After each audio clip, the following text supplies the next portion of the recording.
Okay, this is a short video showing the how I've gotten a Advatel TCD226R working with an Arduino chip. Now these are a fairly old style of Led board. I got this one fairly cheap, but I couldn't find any information on the drivers or anything for it, so I've done a bit of reverse engineering, and this is what I found. That's the main unit taken out of its cover. If we flip it over and have a look at the back, we've got a basic sort of power supply here, or a bit of a filter. Doesn't really look like it's got any regulators or anything on it. Might have a few transistors there. But then there's these main daughter boards, and right at the end there's a Z80 controller board. Now that's the brains of the unit. See if I can get a picture of the processor the right way around. Yeah, so I couldn't get any information on how that's been programmed and what sort of controls it wants. It's got a serial input here on one of the RJ45s. There's a DB9 as well, but yeah, alas, since I couldn't find any info on the protocol, I bypassed that, disconnected the Z80 and started playing around. One thing I noticed pretty well straight away is the daughter boards, 1, 2, 3, and under the Z80 board there, they're all daisy chained together by these little ribbon cables. 1, 2, 3. So that was promising. So I noticed straight away I've disconnected it now, but the main data cable coming out of the Z80, there was only 10 pins driving the whole series of LEDs. So that was pretty promising, even though there's a truckload of components there.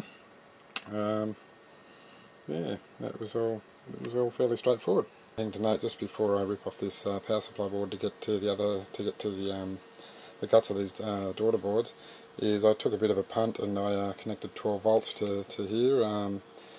As you can see, the positives on the top, negatives on the bottom. Yeah, just connected 12 volts and it seemed to work. So that was the first win. So I just thought I'd power it up with the Z80 connected to show you what it does by itself. There's not a lot, so I'll just hit my power button. Comes up with the address and then the version number of the onboard firmware, I suppose you'd call it, and then yeah, it's waiting for cues to show on the display. But when I was using the Z80, I couldn't really get it to do anything more than that. So we'll disconnect the Z80. I'll pull the daughter board out and we'll have a look at the guts of the daughter boards. So here's one of the daughter boards ripped out. What we find is there's a whole pile of regulators. Oops, I got it upside down. Hang on a second. There we go. So flipping it around, that's the input over there, and since this is the last board, there's no socket soldered on the output, but they're the pins there. So using a multimeter, well, firstly we looked at all the chips and had a look at what they were, and sort of tried to trace the tracks back to the pin ends, and yeah, it's a handy little unit. I wouldn't mind getting another one of these, because these daughter boards could be used totally by themselves. Yeah, but anyway, there's a whole pile of bit shift registers down the bottom. What's it called? It's a oh, let's see if I can get the serial number of those up. I don't know if it's going to focus. There we go. TPIC6B595N. They're power shift registers, I think, and some resistors, and each one of those basically controls 8 columns of LEDs, but then you select the row that you want to highlight with another chip over here, and that's this puppy, 74HC08N. I do believe that's the one. That's a BCD to decimal chip, I think it was. So I think of it like a bit of a multiplex. You put an address in a couple of the data lines there, and it basically selects which row that you want to render. So there's a quad AND gate over here. I do believe that one is. I might have these two muddled up now. I don't have my sheet in front of me. Yeah, actually I think that's the BCD and that's the quad AND, because that goes to the output. The AND gate looks like, the quad AND gate looks like it's basically just used as a buffer. But what basically happens is when you pump in some serial data, you clock some serial data into this first shift register. After 8 bits, once all the 8 bits are full, it goes via the serial out into the next one. fills those 8 bits, keep shifting, and it goes into those, into those, into those. So you basically shift into one column and you just basically keep shifting all the way through, and the way it's wired up is the last serial out goes to the output, to the serial in of the next board. So basically in the end you end up with 160 bit shifts to do to complete a full row of LEDs. But yeah, no, it's a pretty cool little board. Okay, got that board back in. Yeah, so just pulling out one daughter board and visually looking at the tracks as much as I can and doing some confirmation with the multimeter. Basically what I've found is, if we look at the data cable from the Z80 side of things, if I can get that off. Oops, where's my camera? That's the way I've been looking at it. So that there is from the Z80 and it goes into the first board. But basically from the back of the boards with the sockets at the top, every right hand side is pretty well the same input. Oops, I missed. So all the right hand sides and the left hand sides of one board, so that's the output going to the next board, that's the input of that last board. So every input has pretty well got the same pin out, but yes, looking at it from the end of the cable perspective, this is what I found. Basically there's 2 earth pins on the far right. We've got a serial in, a serial clock, it's called an RK and a G pin, looking at the specs for the bit shift rotate chips, bit shifters. And then the other 4 pins on the far left are basically the data pins for the BCD. So they're the data pins used to select the which row you're going to display when you bit shift data into the shift registers. So basically, where is it? Whipped up a cable for the Arduino, and yeah, I'll connect my Arduino and I'll show you what it looks like.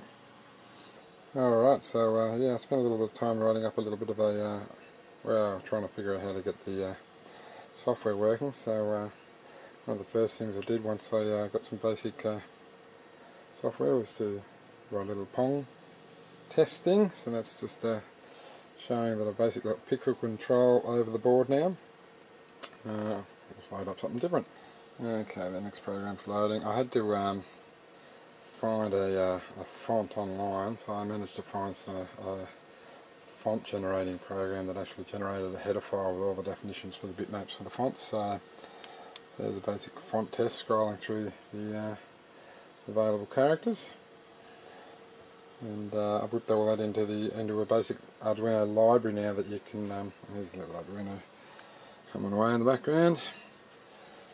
So you can actually display transitions of messages now, but even though the update for a screen I got down to about 1.2 milliseconds using the SPI hardware support of the Arduino, it craps all over the software shift rotate.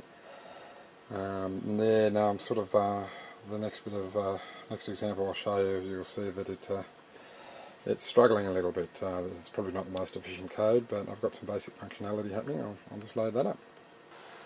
Alright, I'll just the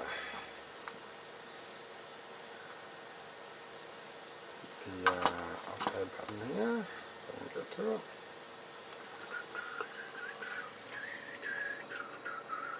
Where's the Arduino? There it is. Bang, bang, bang. It should be just about ready. And now, what have we got? We can now show transitions, character transitions, bit of flashing, and a character transition from the right.